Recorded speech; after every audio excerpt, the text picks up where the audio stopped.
Hello, I'm Rosie Pollier. I'm the head of content at My Life Films, and we're here today with Dr. Zoe Moores from the University of Warwick. Zoe, could you give us a little introduction to yourself today, please? Sure, and thank you for the invitation for joining you here. So, yes, at the moment, I'm based at the University of Warwick and I kind of investigate translation and access and how both can be used as tools for social change.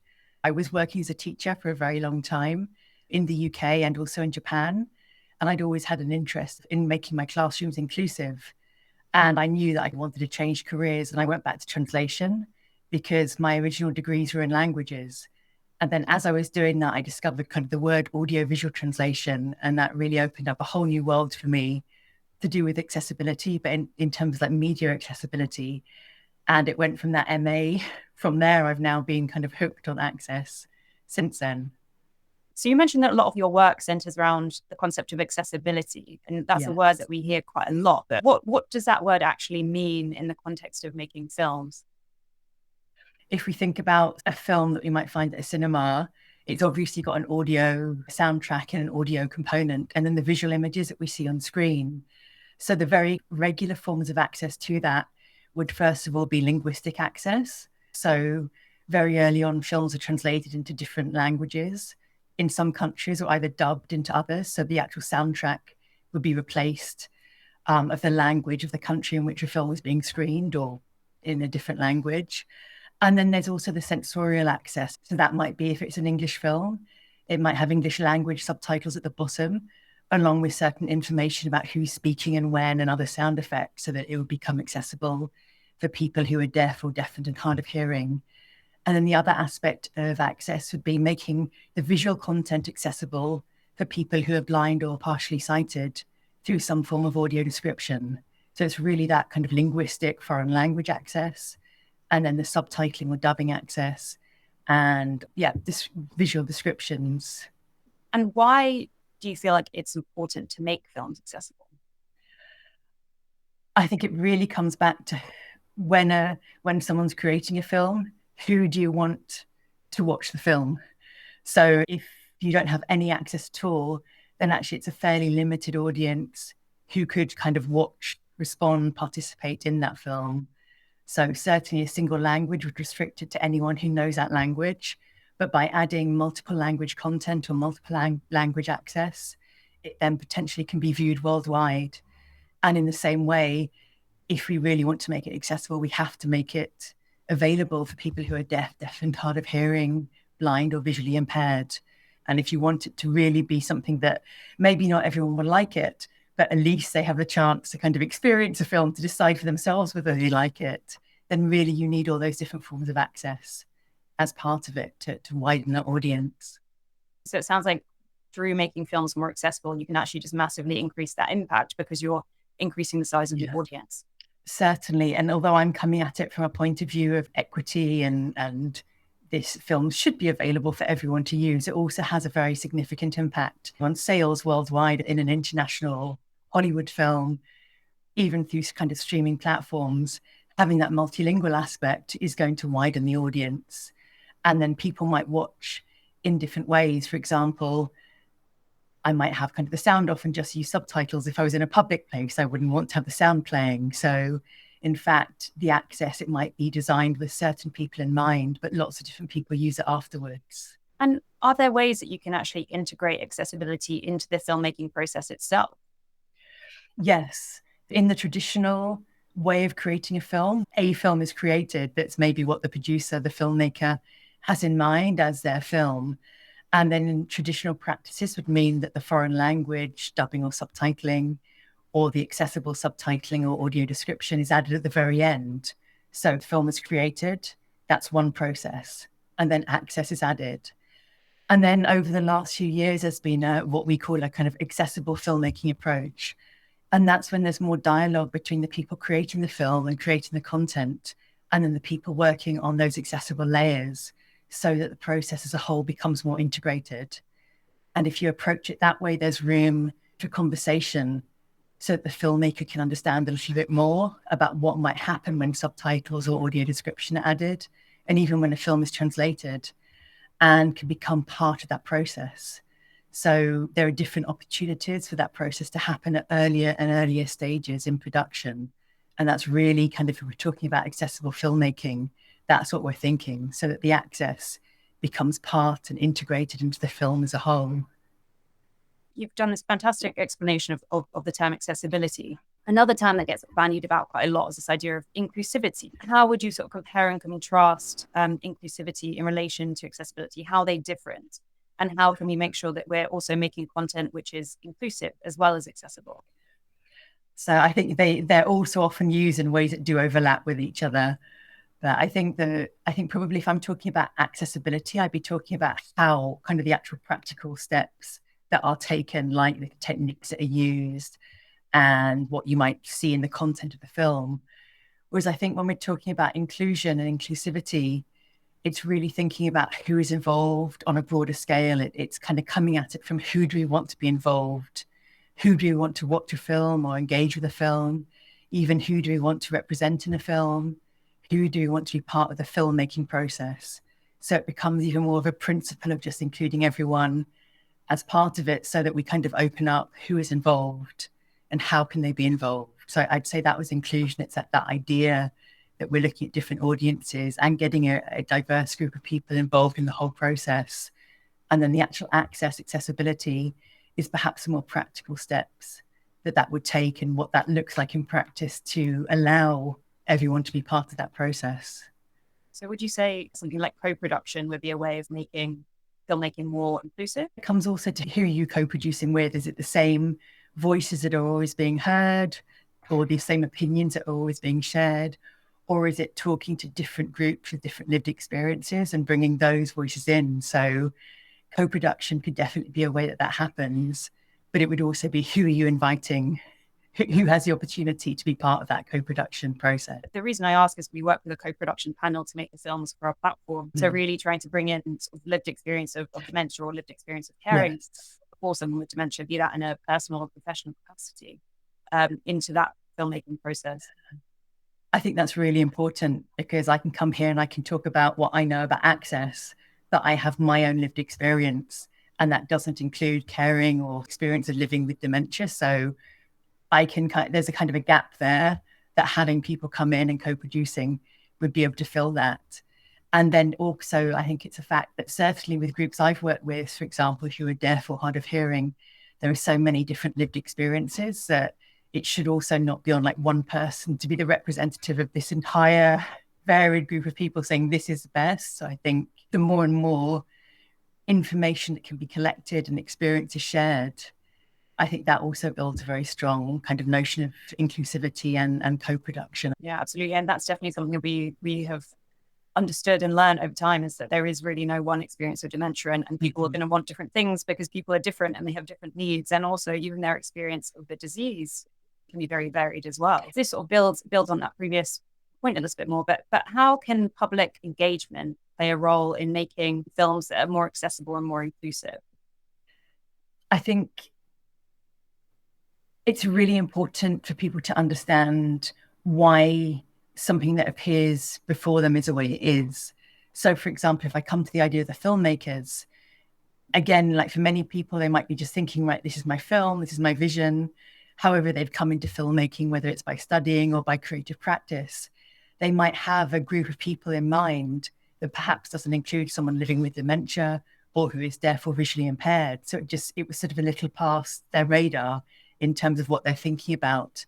But with the public engagement and sort of talking to producers, making them more aware, it's sort of like, oh, okay, expanding their understanding perhaps of what a film might be like or how it might be received by different people.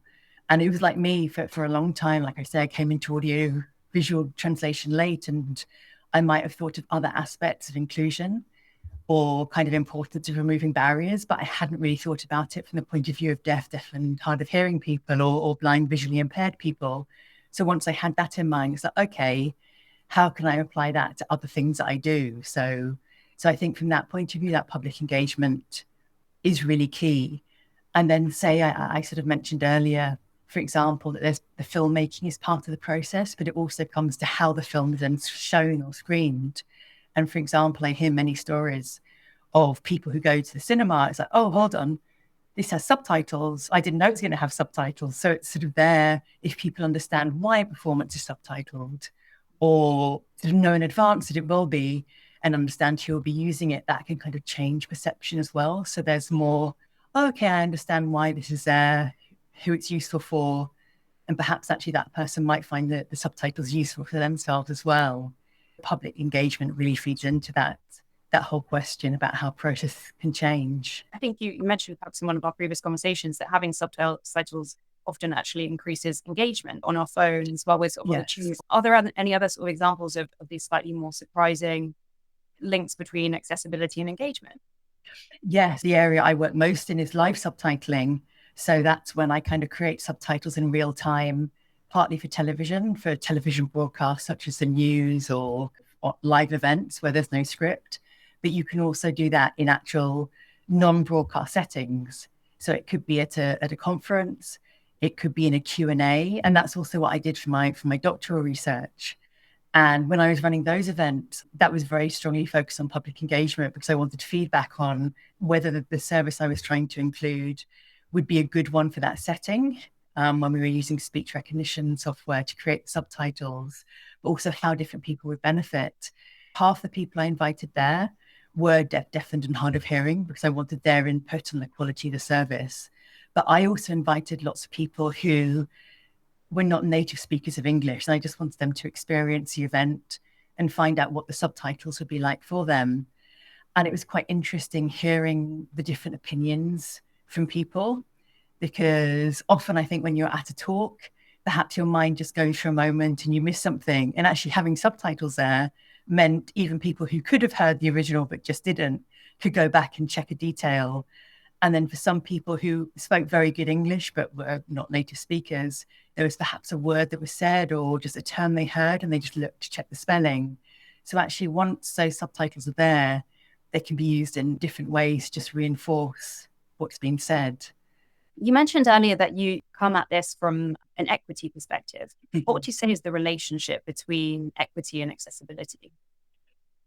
There's a lovely image that I've seen of kind of what equity means. There are three people trying to perhaps watch a football match, like a man and two children of different ages, and there's a fence in front of them. So the man's tall enough to see over the top, but the two children are just standing there looking at a fence. And if equality was the approach, you could perhaps give everyone a block to stand on that was the same size. So if you did that, the man would be even taller because you can already see over the fence, but gain some height. One of the children is now able to see over the top of the fence with that block. But because the smaller child gets the same size block, they're still not tall enough to see over the fence. So that would be equality when everyone gets the same block. But if you come towards equity, then you give each of those three people what they need. So the man tall enough doesn't need anything extra. The smaller child needs 2 blocks to get to the same height as the older child. So by tailoring what support and what access you provide, you give all three of them the chance of, say, in this case, seeing the same event. So that equity for me is really looking at each person, what they need in this case to experience a film, given their own lived experience and tailoring it to them.